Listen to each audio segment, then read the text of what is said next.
하나님 말씀 구약성경 전도서 12장 1절입니다. 구약성경 페이지로는 959쪽.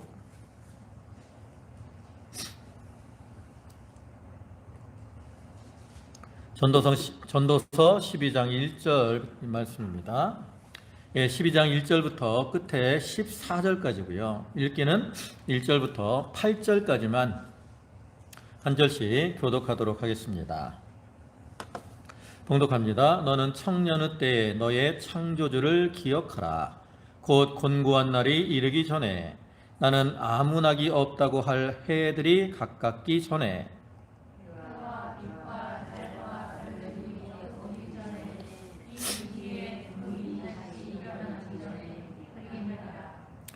그런 날에는 집을 지키는 자들이 떨 것이며 힘 있는 자들이 구부러질 것이며 맷돌 지나는 자들이 적음으로 그칠 것이며 창들로 내다보는 자가 어두워질 것이며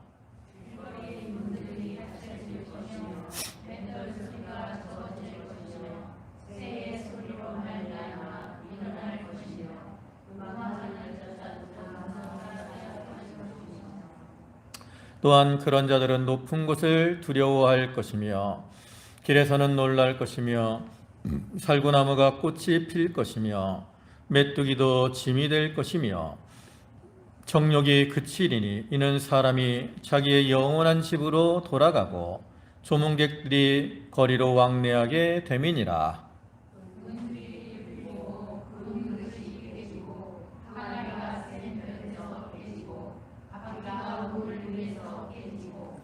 흙은 여전히 땅으로 돌아가고 영은 그것을 주신 하나님께로 돌아가기 전에 기억하라. 전도자가 이르되 헛되고 헛되도다. 모든 것이 헛되도다. 아멘. 1장에서 그 신본주의적인 삶의 구체적인 실천 상황으로서 적극적으로 선을 행할 것과 그 다음에 죽음 후에 있을 하나님의 심판을 기억하고 그것에 대비하는 삶을 살아야 될 것을 교훈했습니다. 그리고 이어지는 이제 본문에선 그 앞부분에서는 인생의 노년의 연약함에 대해서 말하면서 그러한 노년에 이르기 전에 청년의 때 힘써 하나님을 섬겨야 할 것을 교훈하고 있고요. 그 다음에 이어지는 후반부에서는 그 앞에 1장에서 말했던 이 전도서의 결론, 즉 하나님을 경외하며 하나님의 뜻대로 살아야 할 것을 다시 한번 강조하고 있는 것을 볼 수 있습니다. 여기서 이렇게 전도자는 이 본서를 마무리하면서 인생의 허물을 다시 한번 반복하면서 이 전도서의 어떤 권위를 강조하고 있어요. 그를 통해서 이제 이 본서의 교훈을 실천하도록 촉구하고 있는데, 우리가 알다시피 전도서를 기록한 솔로몬은 하나님께 지혜를 받은 그러한 자로서 누구보다 많은 지혜를 가지고 있었고요. 그러한 하나님께 받은 지혜와 또 자기가 체험하고 깊이 생각하고 연구한 것을 강조하면서 이 전도서가 자기의 생각을 따라 기록된 것이 아니라 하나님이 주시는 지혜를 따라 기록되고 교훈하는 것임을 강조하면서 그렇기 때문에 이 말을 잘 듣고 그 말을 따라야 될 것을 밝히고 있는 거죠. 우리가 전도서의 최종 결론은 결국 하나님을 경외하며 또 하나님의 말씀을 지키라 이겁니다. 그러면서 그러한 삶을 살아야 될 이유로 나중에 우리의 삶이 다 끝나면 우리가 하나님 앞에 심판을 받게 된다라는 사실을 밝히고 있죠. 하나님은 전지전능하신 하나님이고 모든 것을 하나님의 뜻대로 주관하시는 그러한 하나님이십니다. 우리가 그러한 하나님과 이렇게 하나님을 경외하는 가운데 하나님과 온전한 이렇게 교제하는 이러한 삶을 살 때 전도서에 말했던 이 헛되고 헛되며 헛되고 헛된 그 인생의 허물을 느끼는 삶이 아니라 하나님으로 인해 기뻐하며 즐거워하는 삶을 살아갈 수 있는 거예요. 그러니까 우리가 이 말씀을 기억하며 늘 하나님을 경외하고 또 하나님의 말씀을 잘 지키며 사는 그러한 성도들이 되도록 해야 되겠습니다. 먼저 1절 보시면 너는 청년의 때에 너의 창조주를 기억하라. 곧 곤고한 날에 이르기 전에 나는 아문학이 없다고 할 해들이 가깝기 전에. 창조자는 당연히 하나님을 가리키는 것이고요. 그래서 인생들이 젊었을 때 하나님을 찾고 섬기며 믿음으로 살라는 거예요. 그렇게 젊었을 때 하나님을 찾고 믿으며 또 하나님을 기억하고 하나님 앞에 살아가는 자들이 참으로 복이 있는 자라는 거예요. 왜냐하면 이 젊었을 때, 여러분도 젊은 이제 젊은 때가 있었잖아요. 지금도 젊으시지만 여기 다 청년이시잖아요. 양동면 청년회, 청년회 때, 젊었을 때 우리가 어때요? 힘도 좋고 기억력도 좋고, 그래서 여러 가지 것들을 잘 할 수 있어요. 우리가 젊어서 하나님을 섬기면, 성경을 가까이 하고 그러면 많은 신앙적인 유익이 있습니다. 근데 반면 이제 나이가 들면 어떻게 돼요? 육신적으로도 나이가 들면 기력이 쇠합니다. 그제 뒤에 나오는 것처럼 아무 낙이 없어요. 인생에 낙이 없어, 나이가 들면. 그러니까 이 나이가 들면 이제 교회 와서 예배를 드리고 말씀을 들어도 어때요? 뭔 말씀을 들었는지 듣는 순간 잊어먹는 거야. 듣는 순간 잊어먹어. 근데 젊어도 그래. 그러니까 우리가 이 인생이 자우지가 어떻게 젊어야 유익한 거예요. 그래서 본문에서는 이 나이 든 때를 뭐라고 말해요? 곤고한 날이 이르기 전, 곤고한 날이라고 표현해요. 또 나는 아무 낙이 없다고 할 해들이 가깝기 전, 아무 낙이 없는 때라고 말을 합니다. 그러니까 인생 나이가 들면 이렇게 노년에 이르면 곤고해지고요, 낙이 없어요. 그래서 그런 날이 이르기 전에 뭘 하라는 거예요? 하나님을 기억하고 하나님을 잘 섬기는 이러한 삶을 살아야 된다는 거예요. 우리가 세상적으로도 그렇잖아요. 젊었을 때 열심히 일해서 재산을 잘 모아놔야 나이가 들어서 힘이 없을 때 그 모아놓은 재산 가지고 이제 편안하게 살 수 있죠. 우리가 신앙적으로도 마찬가지예요. 우리가 젊었을 때 말씀을 가까이 하고 기도하고 또 하나님이 일을 잘 감당해 나가면 그를 통해서 영적 실력이 쌓이게 되는 겁니다. 영적 실력이 쌓이면 그 가운데 이제 나이가 들어도 내가 봉사는 못하더라도 하나님이 주신 은혜와 기쁨을 누리게 되고요. 또 우리가 젊었을 때 신앙생활을 잘하면 그것이 하늘나라의 상급으로 쌓이게 됩니다. 그러니까 젊어서 꾸준하게 잘하면서 끝까지 노년에까지 신앙의 길을 잘 이어나가는 거, 이게 큰 유익인 겁니다. 또한 2절에는 해와 빛과 달과 별들이 어둡기 전, 비리의 구름이 다시 일어나기 전에 그리하라. 이것도 마찬가지예요. 여기 해, 빛, 달, 별들이 어두워지는 때는 언제예요?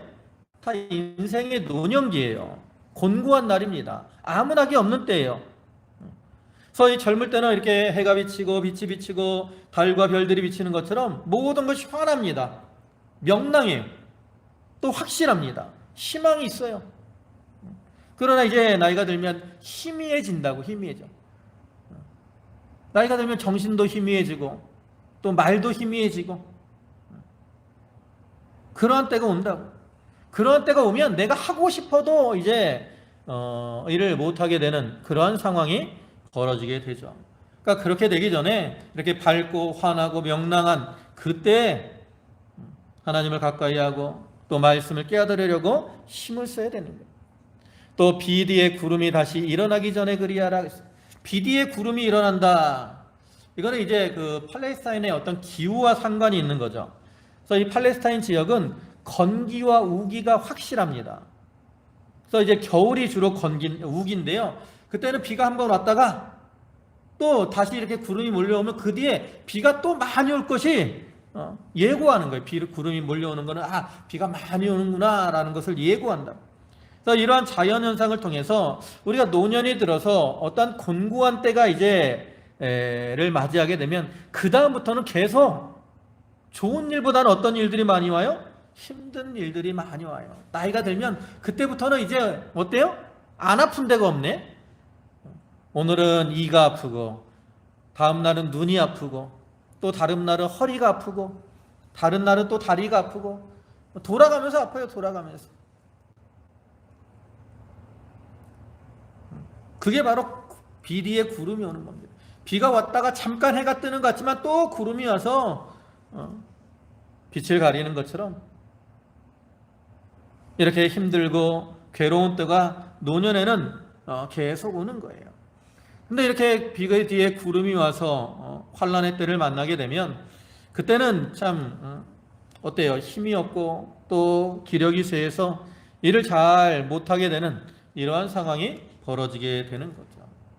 그래서 그러한 때가 오기 전에 내가 일을 할 수 있을 그때 그 기회를 잃어버리지 말고 그 시간을 아끼고 귀히 여기고 부지런히 일을 해야 된다라는 거예요. 우리의 인생은 안개와 같다 그러죠. 야고보 4장 14절 오면 내일 일을 너희가 알지 못하는도다. 너희 생명이 무엇이냐? 너희는 잠깐 보이다 없어지는 안개니라. 이와 같이 우리의 인생은 잠깐 보이다 없어지는 안개와 같은 그러한 인생입니다.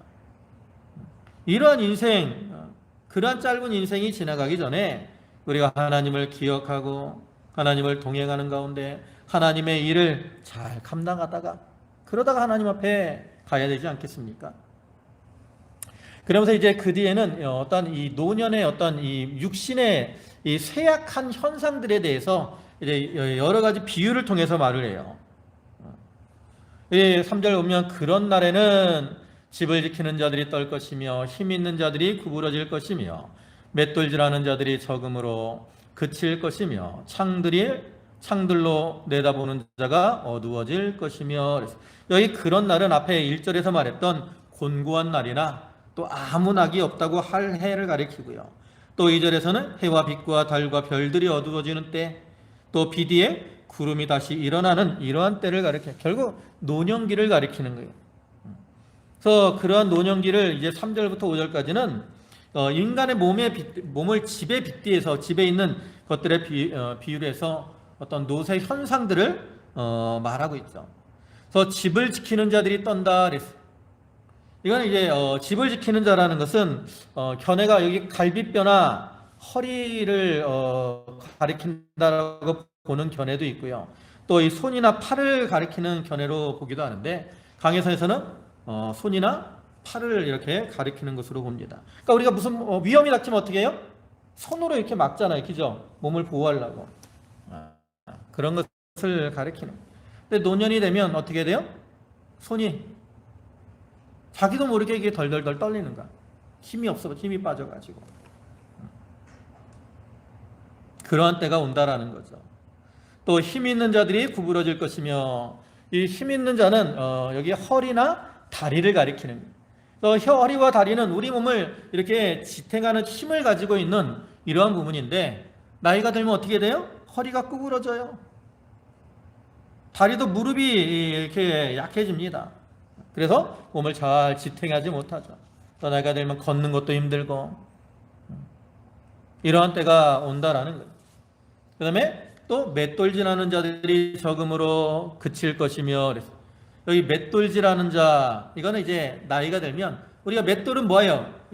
가는 거잖아요. 그래서 우리가 이 음식을 먹을 때 이로서 이렇게 이가 이렇게 부딪혀서 음식을 갈아가지고 이제 부스러뜨려서 우리가 음식을 이렇게 소화시키게 되는데 나이가 들면 이제 이가 어떻게 돼요? 이가 약해져. 이가 자꾸 빠지기도 하고 그래서 이제 틀리도 하고 뭐 임플란트도 하기도 하는데 편하지 않잖아요. 내 이와 같이 편하지 않아요. 그러니까 음식을 먹어도 어떻게 잘 씹지를 못합니다. 또 음식을 잘 씹지 못하니까 소화가 잘 안 돼. 그러한 어려움을 만나게 되는 것을 가리키는 것이고요. 그 다음에 창들로 내어다보는 자가 어두워질 것이며, 창들은 뭐 눈을 가리키는 게 당연히 눈. 그래서 눈이 나이가 들면 눈이 어두워지고 시력이 나빠져서 잘 보지 못하게 되는 그러한 때를 만나게 되죠. 나이가 들면 성경을 보고 싶어도 어때요? 눈이 침침해서 잘 안 보인다고. 또 그뿐만 아니라 이 머리가 한 절 보면 그 다음 절 읽으면 까먹어. 그죠? 그런 때가 오는, 그러니까 그렇게 되기 전에 어떻게 하라는 거예요? 믿음 생활을 잘하라는 거죠. 또 4절에는 길거리 문들이 닫혀질 것이며 맷돌 소리가 적어질 것이며 새 소리로 말미암아 일어날 것이며 음악하는 자들은 다 쇠야해질 것이며. 여기 길거리 문들이 닫혀진다 그랬는데 이거는 이제 견해가 여러 가지예요. 그래서 이거는 이제 노인들이 기력이 세해서 나들이 하는 것을 삼가게 될 것이다라는 이러한 견해도 있고요. 또 식욕을 잃어서 입을 잘 열지 않을 것이다라는 견해도 있고, 또 귀가 잘 들리지 않을 것이다라는 이러한 견해도 있어요.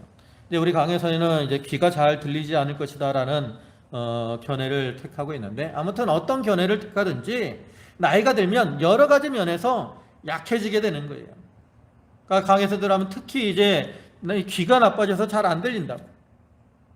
그러니까 뭐 목사님이 무슨 말씀을 하는지 교회 와서 들어도 무슨 말인지 모르고 지나갈 때가 많아요.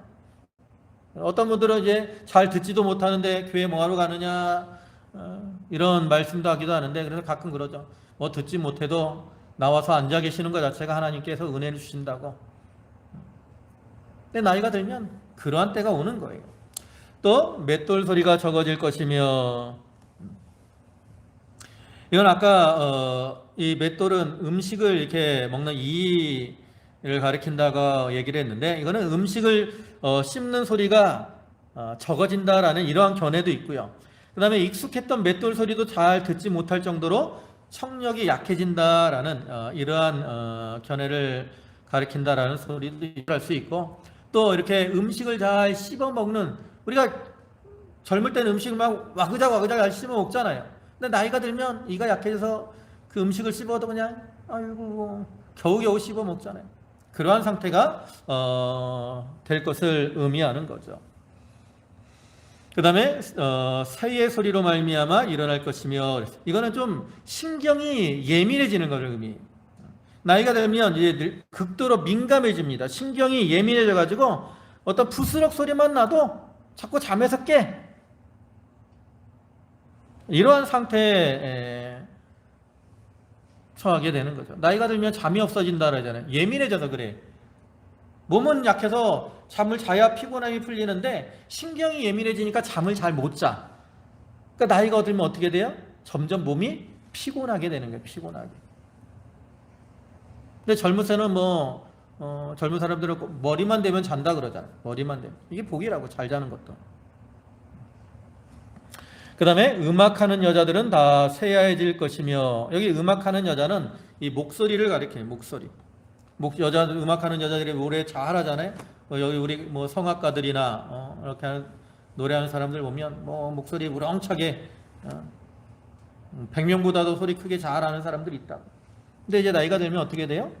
목소리가 약해져, 쇠약해지고 걸걸해지고. 젊을 때는 목소리가 참 청아했는데, 그죠? 낭낭한 꾀꼬리 같은 소리였는데 나이가 들면 이 쇠가 긁어가지는 것 같아요. 목소리가 걸걸해진다. 또 5절에는 또한 그러한 자들은 높은 곳을 두려워할 것이며 길에서 놀랄 것이며 살구나무가 꽃이 필 것이며 메뚜기도 짐이 될 것이며 정욕이 그치리니 이는 사람이 자기의 영원한 집으로 돌아가고 조문객들이 거리로 왕래하게 됨이니라. 또 그런 자들은 높은 곳을 두려워해요. 나이가 들면 기력이 약하기 때문에 이렇게 높은 곳에 올라가면 어떻게 해야 돼? 어지러워. 조금만 높은 데 올라가도 어지럽다고. 그래서 높은 곳에 가는 걸 싫어하죠. 또 길에서 놀란다 그랬어. 먼 길을 어디 가려 그러면 벌써 걱정이 되는 거야, 나이가 들면. 그죠?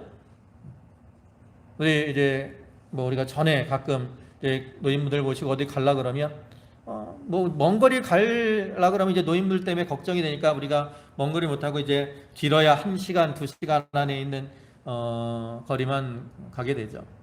나이가 드시면 어디 가자 그러면 걱정돼서 못 간다 그러면. 그런 걱정들. 또 그 다음에 살구나무가 꽃이 필 것이며, 살구나무에 꽃이 핀다는 것은 살구꽃처럼 머리가 하얘질 것을 가리키는 거예요. 나이가 들면 머리가 점점 하얘지게 되죠. 물론 안 그런 사람도 있지만 나이가 들면 머리가 하얘지는 거, 그것도 정상적인 일입니다. 그 다음에 메뚜기도 짐이 된다 그랬어요. 메뚜기도 짐이 된다. 메뚜기 지극히 작은 곤충이잖아요. 그런 것들이 이렇게 그런 것들이 무겁게 여겨질 만큼 그만큼 기력이 세하게 될 것을 가리키죠. 그뿐만 아니라 정욕이 그치리니, 젊을 때는 혈기가 왕성합니다. 정욕이 왕성해. 근데 나이가 들면 의욕이 없어져. 뭐가 해도 귀찮아. 여기 이제 가끔 여기 뭐 이제 노인, 저희 어머니, 이제 어머니 예를 들면 어머니 이렇게 모시고 뭐 하자 그러면 식사 뭐 하실래요? 입맛이 없어. 아무거나. 뭐 먹는 거에도 의욕이 없어. 어디 가자 그러면 귀찮아, 안 가. 어디 가자 그러는 것도 의욕이 없어. 젊을 때는 안 그랬는데, 그죠? 젊을 때는 바빠서 못 갔는데, 이런 어떤 육신의 욕망, 기본적인 식욕이나 이런 것들은 기본적인 욕망이거든요. 근데 그것조차도 점점 어떻게 돼요? 사라지게 되는 거예요. 그리고 그런 때가 되면 그 뒤에 나오는 것처럼 이는 사람이 자기의 영원한 집으로 돌아가고 조문객들이 거리로 왕래하게 됨이니라. 이러한 이제 몸의 여러 가지 기능들이 쇠퇴한 사람들은 결국 어디로 가요? 자기 영원한 집으로 돌아가요. 이제 노년의 때가 되고 시간이 되면 영원한 집, 무덤으로 가는 거죠. 그리고 되면 이제 사람이 죽으면 이렇게 상가에 조문하러 온 그러한 사람들이 왕래하게 되는 거죠. 그러니까 이렇게 나이가 들면 이렇게 점점 약해지고 그러다가 어디로 가는 거예요? 죽음의 길로 가는 거예요. 그 죽음의 길에 대해서 계속 뒤에 설명을 합니다. 6절에는 은줄이 풀리고 금그릇이 깨어지고 항아리가 샘 곁에서 깨지고 바퀴가 우물 위에서 깨지고 그랬습니다. 여기 은줄이 풀리고 금그릇이 깨어진다라는 것은 원래 이제 팔레스타인에는 이렇게 금으로 등잔을 만들어서 이렇게 은줄로 매달아서 천장에 이렇게 매달아 놓거든요. 근데 시간이 지나면 은줄이어도 시간이 지나면 삭습니다. 그러게 떨어져서 깨지게 되는 거예요. 은줄도 풀리고 금줄도 깨어지는 것처럼 금알이도 깨지는 것처럼 때가 되면 인생이 어떻게 돼요? 생명이 끊어지는 때가 온다라는 거죠. 또 항아리가 샘 곁에서 깨지고 바퀴가 우물 위에서 깨지고 이것도 마찬가지예요. 여기 항아리나 바퀴는 우리 인간의 몸을 비유하는 건데 이 생명의 샘 곁에 살아가는 그러한 인생이지만 그것이 깨어질 때가 온다라는 거예요. 육신의 생명이 끝나고 죽음의 때가 온다라는 거죠. 또 7절에서는 흙은 여전히 땅으로 돌아가고 영은 그것을 주신 하나님께로 돌아가기 전에 기억하라. 여기 이거는 흙으로 만들어진 우리의 육체를 가리키고요.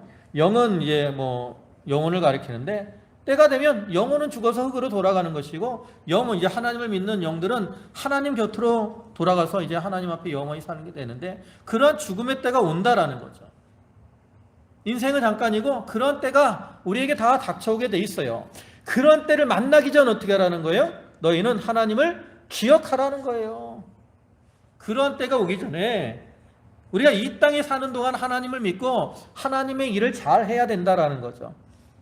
물론 우리가 죽어서 하늘나라 가면 예수를 믿었기 때문에 하나님을 섬기고 하나님과 함께하는 삶을 살지만 우리가 이 땅에서 어떻게 내가 신앙생활을 했느냐에 따라서 하늘나라의 상급이 다르다 그랬잖아요. 그러니까 이 땅에서 신앙생활 잘하고 하나님을 섬기고 하나님 말씀에 순종하는 생활을 잘 해야 된다라는 거죠. 그러면서 8절에는 그러잖아요. 전도자가 이르되 헛되도다. 모든 것이 헛되도다. 이렇게 전도서를 통해서 또 여기를 통해서 육신의 한계, 지혜의 한계를 말한 후에 이제 결론으로서 죽음 후에는 이렇게 흙으로 돌아갈 수밖에 없는 인생이기 때문에 이러한 인간의 수고와 노력은 다 헛되다라는 거예요.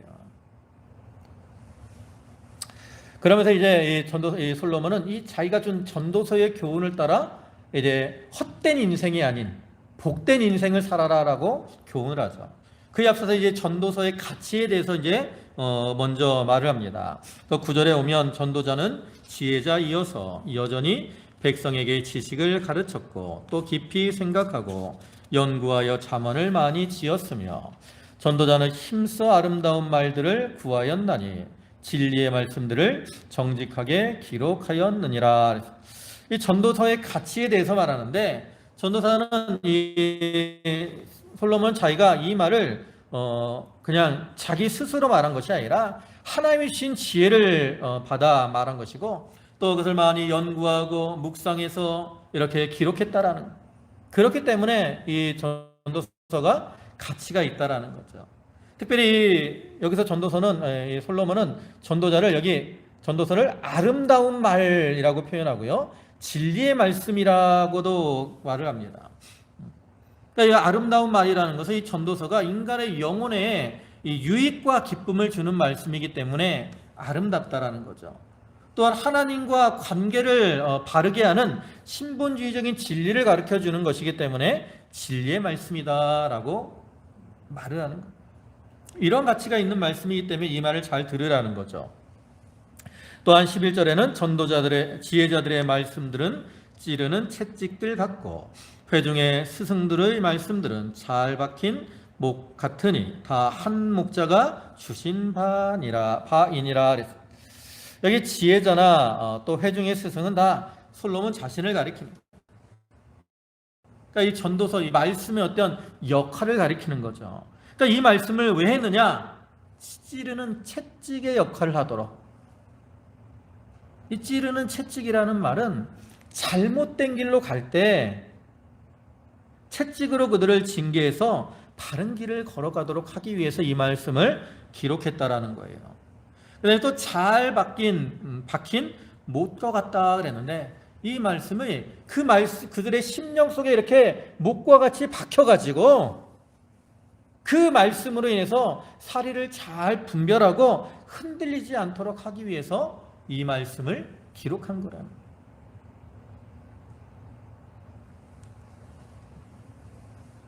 그러면서 12절에서는 내 아들아 또 이것들로부터 경계를 받으라. 많은 책들을 짓는 것은 끝이 없고 많이 공부하는 것은 몸을 피곤하게 하느니라.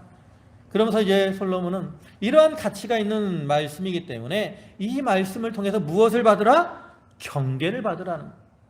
여기 내 아들이라 그랬는데 이거는 뭐 솔로몬의 아들인 르호보암만을 가리키는 것이 아니라 우리 모든 성도들을 가리키는 거죠. 다른 세상의 것들로 통해서 경계를 받으려고 하지 말고 하나님의 말씀을 통해서 경계를 받으려고 하라는 거예요. 왜냐? 이 하나님의 말씀에는 하나님의 지혜가 있고 하나님의 뜻이 나타나 있기 때문에 그 말씀이 우리를 하나님의 뜻대로 살게 하는 거예요. 그러나 세상의 이런 책들이나 이런 것들은 어떤 인생의 성공을 이렇게 가르쳐 주지만 그것은 하나님의 뜻에 맞는 것이 아닐 수도 있기 때문에 오히려 그것을 따라가는 자들은 그로 인해 몸이 피곤하게 된다라는 거죠. 여러분, 세상적인 이러한 지혜, 세상적인 공부 이런 것들은 우리가 다 열심히 해야 됩니다. 세상적으로 인간의 지혜를 얻기 위해서 우리가 노력 많이 해요. 공부 안 하는 거 좋은 거 아니에요. 학교 다니는 교회 다니는 학생들이 학교 다니면서 공부 잘해야지 맨날 꼴찌만 하면 되겠습니까? 그것도 하나님의 영광이 가려진다고. 우리가 세상적으로도 열심히 노력을 많이 해요. 수고도 해야 됩니다. 근데 그거보다는 이렇게 하나님을 알려고 하는 것이 더 중요하다라는 거죠. 그렇지 않으면 오히려 세상적인 것을 따라가면 그것은 몸만을 피곤하게 하는 것이 된다라는 거예요. 그러면서 이제 13절 보시면 일의 결국을 다 들었으니 하나님을 경외하고 그의 명령들을 지킬지어다. 이것이 모든 사람의 본분이니라. 여기 이제 13절과 14절은 전도서의 결론, 마지막 결론에 해당하는 부분으로서 여기서 뭐라고 합니까? 솔로몬 전도 하나님을 경외하고 그의 명령들을 지킬지어다. 솔로몬이 이 12장의 이 전도서를 쭉 통해서 말하는 결론이 바로 이겁니다. 우리가 삶 속에서 많은 수고를 하고 많은 노력을 하는데 그러한 인생의 수고와 노력들은 다 헛되고 헛된 것뿐이고 오직 하나님을 경외하는 가운데 하나님의 말씀대로 지키며 살아가는 삶, 이것이 인간의 본분이고요. 그런 본분을 따라 사는 사람이 복된 삶을 살아갈 수 있다라고 말하는 거예요. 우리가 이 소요리 문답을 보면 사람의 제일 되는 목적이 무엇입니까? 할 때 하나님을 경외하며 그를 즐거워하는 것이다 라고 말씀하잖아요. 근데 여기서 우리가 경외한다라는 말의 뜻을 분명히 알아야 돼요. 경외한다, 이걸 영어로 이제 fear라고 하는데 보통 두려움이다라고 말합니다. 두려움. 근데 이것은 어떤 무서운 것에 대한 단순한 두려움과는 달라요. 이거는 오히려 하나님을 존경하는 가운데 또 두려워하는 것을 의미하는 거예요. 우리가 세상에서도 우리가 집에서 아버지를 공경하면서도 두려움이 있어요. 옛날에 아버지 되게 엄격했잖아요. 그래서 집에 가면 아버지가 말을 한마디 하면 자녀들이 꼼짝을 못했다고. 요즘은 그런 이제 부모들의 권위가 옛날과는 다르게 좀 많이 떨어지긴 했지만, 가정에서 그 부모의 권위가 그만큼 강했어요. 특별히 아버지의 권위가 그만큼 강했는데, 우리가 하나님을 사랑하는 가운데 하나님을 두려워하며 하나님을 잘 섬겨야 돼요. 왜 두려워하느냐? 하나님은 공의의 하나님이기 때문에 그 말씀을 떠나서 말씀에 불순종하는 자들은 하나님 분명히 심판하시는 그러한 하나님이라고. 그래서 내가 이 말씀대로 살지 못할 때 하나님이 나를 징계하시겠구나라는 그러한 두려움을 가져야 된다는 거죠. 우리가 그런 두려움을 가지면 어떻게 돼요? 어떻게 하든지 바로 하려고 하는 거예요. 왜 내가 함부로 살아가느냐? 뭐가 없기 때문에? 두려움이 없기 때문에. 여러분, 구약시대는 하나님 말씀을 어기면 징계가 와서 하나님이 이렇게 쳐서 죽이는 그러한 일들이 많았어요. 근데 그럼에도 불구하고 이스라엘 백성들이 하나님 앞에 원망하고 불평을 했는데, 오늘날에는 그런 하나님의 징계가 당장 눈앞에 임하지 않을 때가 많아요. 오늘날에 오히려 하나님이 우리에 대해서 하루를 천년과 같이, 천년을 하루와 같이 오래 참아주시는 그러한 상황이라는 거죠. 그렇기 때문에 우리가 함부로 살아요. 함부로 말을 하고, 함부로 행동을 하고, 또 함부로 거짓말을 하고, 함부로 죄를 짓고. 그런데 이렇게 경외하라고 말하면서 그 뒤에 말이 나온다고. 14절에 뭐라 그래요? 자, 14절 다 같이 한번 읽을까요? 시작. 하나님은 모든 행위와 모든 은밀한 일을 선악간에 심판하시리라. 뭐 하신다고요? 심판하셔요. 여러분, 내가 죄를 지으면 그게 다 어디에 쌓입니까? 하나님 앞에 쌓이는 게 차곡차곡. 내가 착한 일을 한 것도 하나님 앞에 차곡차곡 쌓이는데, 내가 잘못한 것들도 차곡차곡 쌓여요. 내가 하나님 앞에 잘못한 것만 쌓이는 게 아니에요. 내가 다른 사람에게 잘못한 것도 차곡차곡 쌓입니다. 왜냐하면 하나님이 분명히 우리가 관용으로 행하라 그랬는데, 그러지 못하고 원수를 맺고 싸우고 다투면 그게 다 하나님 앞에 죄를 범하는, 다 차곡차곡 쌓입니다. 그래서 저 하나님 앞에 가면 어떻게 돼? 하나님이 이리 와봐, 너 보자. 다 보시고 판단하시는 거죠. 물론 우리 성도들은 하늘나라에 천국 가면 벌을 받지는 않아요. 그럼 어떻게 하실까요? 하나님이 어떻게 하실 것 같아요? 심판하실 때 이 땅에서 심판하시는 거예요. 그러니까 내가 바로 하지 못하면 세상에서 삶이 어때요? 행복하지 않아요. 잘 되지 않아요. 괴로움이 많아요. 가정이 평안하지 않고, 직장에서도 평안하지 않고, 알게 모르게 힘든 일들이 자꾸 닥쳐온다고. 내 인생이 왜 이렇게 힘들까? 잘 생각해 보세요. 내가 하나님 앞에 바로하지 못한 것이 없는가?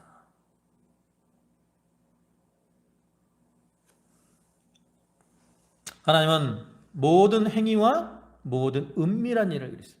모든 행위, 우리의 말이나 우리의 행동이나 우리 마음속으로의 모든 그러한 것들, 특히 여기 모든 은밀한 거 그랬어요. 은밀한 거. 은밀한 것은 겉으로 드러나지 않음. 남들은 몰라요. 사람들은 모른다고. 근데 마음속으로라도 남을 미워하고 시기하고 바로하지 못한 것들이 다 하나님 앞에는 하나님 우리의 마음까지도 감찰하시는 하나님이기 때문에 중심을 보시는 하나님이기 때문에 다 알고 계셔요. 다 알고 계시기 때문에 그에 대해서 어떻게 해요? 선악간에 판단을 하신다.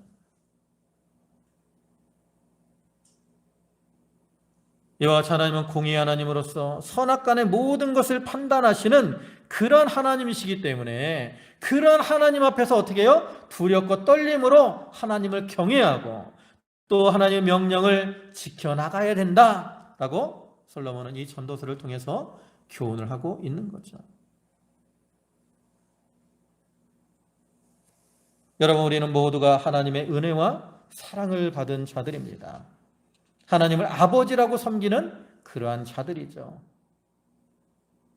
그렇기 때문에 우리는 우리의 아버지 되시는 그러한 하나님을 사랑하는 가운데 또 하나님을 존경하며 또 하나님을 경외하는 가운데 하나님의 말씀을 잘 지켜나가야 됩니다. 하나님이 이러한 말씀을 솔로몬을 통해서 우리에게 하시는 이유가 뭐예요? 심판받으라고? 아니라 그랬죠.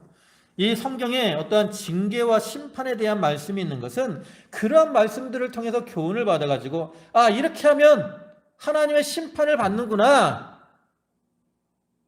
이걸 깨닫고 그러한 길로 걸어가지 말라고 하시는 거죠.